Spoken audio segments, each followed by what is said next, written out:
வீட்டிலேயே ₹1 செலவு இல்லாமல் பன்னீர் பண்ணி அந்த பன்னீர் டிக்கா பண்ணதில் சந்தோஷம் வேறு லெவல். பன்னீர் கிரேவி ரெடி. பன்னீர் பாருங்கள், நல்லா பீஸாக வந்திருக்கு. வாங்க சாப்பிடலாம். வாங்க இப்போ சேவ் பண்ணியாச்சு, சாப்பிடலாம். Back to Bhavani lifestyle. அனைவருக்கும் நலமா இருக்கீங்களா? நல்லா இருக்கீங்களா? நான் நலமா இருக்கேன், ஆரோக்கியமாக இருக்கேன், சூப்பராக இருக்கேன். நிறைய பேருக்கு ஒரு கம்ப்ளைண்ட் இருக்கும், நான் கீழே கடைக்கு போனால் பன்னீர் வாங்குறதுக்கு போகிறதுக்குள்ளே பன்னீர் தீர்ந்து போச்சு, நான் கடைக்கில் அந்த ஒரு வருத்தம் இருக்கும். இன்னொருத்தர் சொல்லுவாங்க, நான் பன்னீர் வாங்கிட்டு வந்தேன், டேஸ்ட் நல்லா வரல, ஒரு மாதிரி ஸ்மெல் வந்துன்னு சொல்லுவாங்க. அவங்களுக்காகவும் என் வீட்டுக்காகவும் நம்ம பன்னீர் இன்னைக்கு கடையிலே வாங்க வேண்டாம், நம்ம வீட்டிலே பண்ணிடலாம். 2 பொருள் வச்சு நம்ம சூப்பரான பன்னீர் பண்ணிடலாம். சரிங்களா? வாங்க வீடியோக்குள்ளே போகலாம். நீங்கள் வீட்டில் பன்னீர் பண்ணியிருக்கீங்களா? நான் பால் வச்சு பண்ண போகிறது கிடையாது. 2 பொருள் நம்ம வீட்டில் டெய்லி யூஸ் பண்ணுற பொருள் தான். அது என்ன எதுன்னு பார்க்கலாம். வீடியோக்குள்ளே போகலாம். வீடியோக்குள்ளே போகிறதுக்கு முன்னாடி கண்டிப்பாக லைக் பண்ணிக்கோங்க. கண்டிப்பாக முதல் தடவை பார்த்தீங்கன்னா சப்ஸ்கிரைப் பண்ணிக்கோங்க. இந்த 2 பொருள், 1 கப்பு பாஸ்மதி ரைஸ், 2 உருளைக்கிழங்கு. நான் வந்து 200 கிராம் பாஸ்மதி ரைஸ் எடுத்திருக்கேன். பாஸ்மதி ரைஸில் செஞ்சால் நல்லா ஃப்ளேவர் வரும். 2 உருளைக்கிழங்கு எடுத்திருக்கேன். இந்த 1 கப்பில் நம்ம வந்து பன்னீர் செஞ்சால் நம்ம குறைஞ்சதுக்கு ½ கிலோ பன்னீர் கிடைக்கும். வாங்க வீடியோக்குள்ளே போகலாம். சொல்லுங்கள், யார் யார் ஆர்வமாக இருக்கீங்க? 1 கிலோ பன்னீர் வந்து ₹100, ₹120. அதே நம்ம 1 டம்ளர் அரிசியும் 1 உருளைக்கிழங்கு வச்சு நம்ம பன்னீர் பண்ணால் நமக்கு எவ்வளோ பணம் லாபம் வரும்? அதனால தான் உங்களுக்காக இந்த பதிவு. அரிசியை ஒரு 3 தடவை நல்லா கழுவி இப்போ நான் வந்து கேஸில் வச்சுட்டேன். அதுக்கப்புறம் இந்த உருளைக்கிழங்கு நல்லா வாஷ் பண்ணி இதில் போட்டுடலாம்.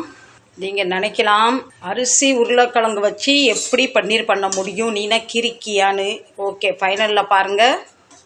நம்ம ஒரு ஃபேமிலிக்கு நம்ம ஒரு ½ கிலோ பன்னீர் வாங்கிட்டு வந்தால் எல்லாருக்கும் பத்தும். சிலவங்களுக்கு பத்தும், சிலவங்களுக்கு பத்தாது. மோஸ்ட்லி சமையல் பண்ணுறவங்களுக்கு ஒரு பீஸும் கிடைக்காது. இப்படி நீங்கள் பண்ணிக்கிட்டிங்கன்னா தாராளமாக சாப்பிட்லாம். சரிங்களா? நல்லா வேகட்டும். என் வீடியோ நீங்கள் வந்து ஸ்கிப் பண்ணாமல் ஃபுல்லாக பார்த்தா தான் நான் பன்னீர் எப்படி ரெடி பண்ண உங்களுக்கு தெரியும். நீங்கள் கட் பண்ணி பார்த்தீங்கன்னா உங்களுக்கு புரியாமல் போயிடும். சரிங்களா? ஊறி போட்டு நல்லா குக் பண்ணி எடுத்துக்கலாம். ரைஸ் பாருங்கள், ரொம்ப நொசன்னு ஆயிடக்கூடாது, அப்போ பன்னீர் டெக்ஸ்சர் நமக்கு கிடைக்காது. இந்த அளவு போதும். இப்போ இதை வடிச்சிக்கலாம். இப்படி ரைஸ் எடுத்து கையில் அப்படி அமுங்கும் போது நல்லா நசுக்கி வரணும். இதுதான் கரெக்டான கன்சிஸ்டன்சி, பக்குவம்.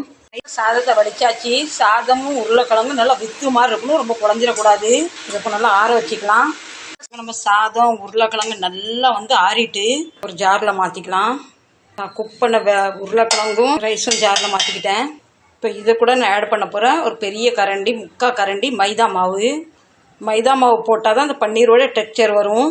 பின்ன பன்னீரில் வந்து பால் ஸ்மெல் வந்தால் தான் பன்னீரோட ஃபீல் ஆகும். அதுக்காக ஒரு பாக்கெட்டு நம்ம பால் பொடி வாங்கிட்டு வந்துட்டேன். ₹10 தான் இது. இதில் 2 ஸ்பூன் இருந்தது, அதே தட்டிக்கிட்டேன். தேவையான உப்பு. பன்னீர்னால் கண்டிப்பாக உப்பு ஃப்ளேவரும் இருக்கணும், இனிப்பு ஃப்ளேவர் இருக்கணும். அதுக்காக ½ ஸ்பூன் சீனி. இதை ஃபுல்லாக பண்ண தண்ணியை ஊற்றாமல் கிரைண்ட் பண்ணி எடுத்துக்கிறேன். கிரைண்ட்னா நல்லா கூழ் மாதிரி அரைச்சி எடுத்துக்கிறேன். நம்ம அரைப்படல ஒரு 2-3 ஸ்பூன் நான் தண்ணி ஊற்றி எடுத்துக்கிட்டேன்.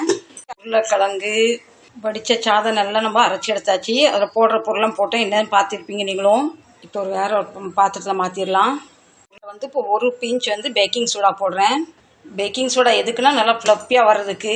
இப்போ நல்லா மைதா மாவு சேர்த்துருக்கேன் பார்த்தீங்களா? அவங்கள்ட்ட மைதா மாவு இல்லைனாலும் நீங்கள் கார்ன்ஃப்ளவர் சேர்த்துக்கலாம். ஸ்ட்ரக்சர் 2மே ஒன்றா தான் வரும்.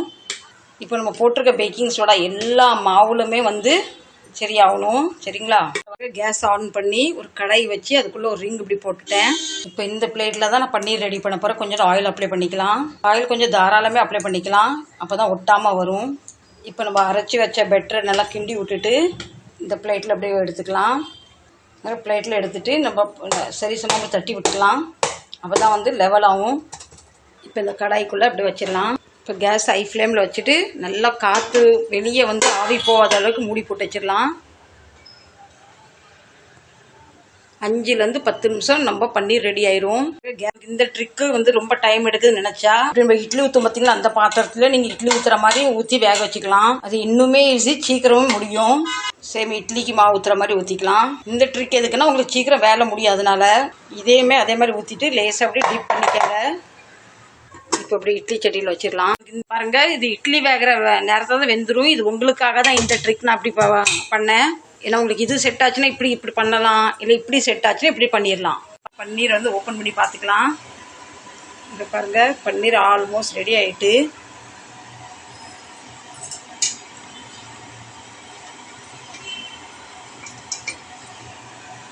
இப்போ ஆற வச்சுட்டு நம்ம கட் பண்ணிக்கலாம். இப்போ நம்ம இட்லி சட்டியில் வச்ச பன்னீர் ரெடி ஆகிட்டு அதே ஆற வச்சிடலாம். பாருங்கள் நல்லா ஆறிட்டு நம்ம பீஸ் போட்டுக்கலாம். நல்லா ஆறிட்டு நம்ம இந்த பிளேட்டில் கவுச்சி கட் பண்ணி எடுத்துக்கலாம். பாருங்க, இப்போ நமக்கு எந்த ஷேப்பில் பன்னீர் வேணுமோ அந்த ஷேப்பில் கட் பண்ணி எடுத்துக்கலாம். பாருங்கள் சூப்பராக கட் பண்ணிட்டேன். இப்போ இந்த ஷேப்பில் கட் பண்ணி எடுத்துருக்கேன் பாருங்கள். இப்போ பாருங்கள் நம்ம வீட்டில் செஞ்ச பன்னீர் மாதிரியே இல்லை, அவ்வளோ டெக்ஸ்சரும் அழகாக வந்திருக்கு, சாஃப்டாக வந்திருக்கு. இந்த பன்னீர் வச்சு பன்னீர் டீக்கா தான் பண்ண போகிறேன். அதுக்கு மசாலா ரெடி பண்ணிடலாம். தயிர் எடுத்திருக்கேன், புளிப்பு இல்லாமல் ஃப்ரெஷ் தயிர், கொஞ்சமாக கரம் மசாலா, கொஞ்சமாக உப்பு, மிளகாத்தூள், மஞ்சத்தூள், ஜீரா பவுடர். இது வந்து ஒரு பேக்கெட் தந்தூரி மசாலா எடுத்திருக்கேன், கீழே கடையில் போய் வாங்கிட்டு வந்தேன். நான் மோஸ்ட்லி பேக்கெட் மசாலா யூஸ் பண்ண மாட்டேன், இந்த மாதிரி ஏதாவது ஃப்ரை பண்ணுறது தான் வாங்குவேன். இப்போ ஹாஃப் லெமன் போது ரொம்ப ஊற்றினா புளிப்பு நிறைய வந்துடும். தயிர் கொஞ்சமாக சமையல் எண்ணெய் இப்போ நல்லா மிக்ஸ் பண்ணிக்கலாம். இப்போது 2 ஸ்பூன் தண்ணி, இதே மாதிரி நல்லா அப்படி மிக்ஸ் பண்ணிக்கலாம். மசாலா எல்லாம் ரெடி ஆகிட்டு இதை தூக்கி இதில் போட்டுக்கலாம்.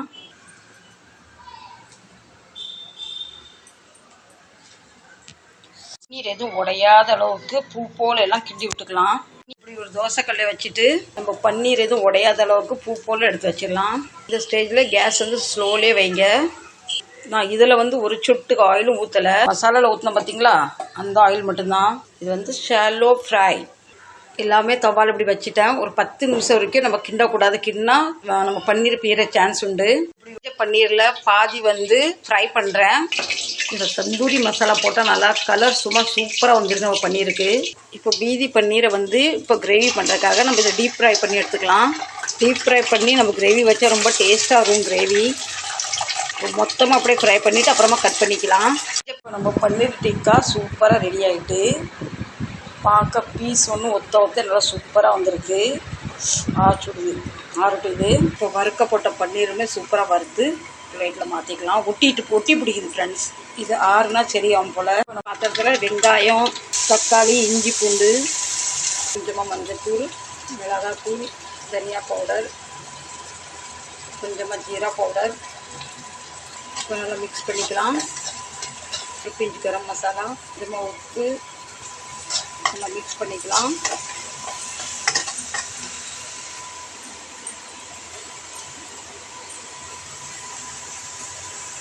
கொஞ்சமாக ஜார் கழுவுன தண்ணி. இப்போ மசாலா ஒரு 5 நிமிஷம் நல்லா குக் ஆகட்டும். பாத்திரத்தில் கொதி வந்துட்டு நம்ம வறுத்த பன்னீரை ஆட் பண்ணிக்கலாம். இப்போ கேஸ் ஹை ஃப்ளேமில் வச்சு நல்லா கிண்டி விட்டுக்கலாம். இப்போ நம்ம மல்லி இலையை தூவி நல்லா கிண்டிக்கலாம். இப்போ ஒரு 10 நிமிஷம் போய் மூடி போட்டு வச்சிடலாம்.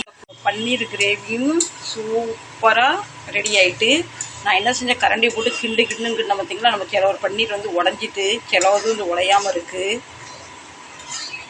நீங்கள் கண்டிப்பாக ஒரு தடவை வீட்டில் ட்ரை பண்ணுங்கள். ₹1 செலவு இல்லாமல் வீட்டில் இருக்க பொருளை வச்சு நம்ம பன்னீர் டிக்காவும் பன்னீர் கிரேவியும் ரெடி. வீட்டிலேயே ₹1 செலவு இல்லாமல் பன்னீர் பண்ணி அந்த பன்னீர் டிக்கா பண்ணதில் சந்தோஷம் வேறு லெவல். பன்னீர் கிரேவி ரெடி. பன்னீர் பாருங்கள் நல்லா பீஸாக வந்திருக்கு. வாங்க சாப்பிடலாம். வாங்க இப்போ சேவ் பண்ணியாச்சு, சாப்பிடலாம். இதனால நம்ம சாப்பாடு ready. Paneer tikka, white plain rice, இது பன்னீர் கிரேவி, இதுவும் பன்னீர் கிரேவி தான். இது சப்பாத்திக்கு, இது ரைஸ்க்கு. இவ்வளோ தான் எங்கள் வீட்டு சாப்பாடு. பிடிச்சா கண்டிப்பாக சப்போர்ட் பண்ணுங்கள். பிடிச்சிருந்தா கண்டிப்பாக எனக்கு ஃபீட்பேக்கில் கமெண்ட் பாக்ஸில் பின் பண்ணுங்கள். எப்படி இருந்தது, ஏது இருந்தது. ₹1 செலவு இல்லாமல் நம்ம இன்றைக்கி பன்னீர் டிக்காவும் பண்ணியாச்சு. வீட்டிலே ரெடி பண்ணி வீட்டிலே பன்னீர் கிரேவியும் பண்ணியாச்சு. இது பதிவு பிடிச்சுன்னா கண்டிப்பாக சப்போர்ட் பண்ணுங்கள். எப்படி வந்தது என்ன இதுன்னு கண்டிப்பாக எனக்கு தெரியப்படுத்துங்க. இந்த பதிவு பிடிச்சுன்னா கண்டிப்பாக ஆதரவு தாங்க. மீண்டும் நல்ல பதிவு சந்திக்கிறேன். பாய்.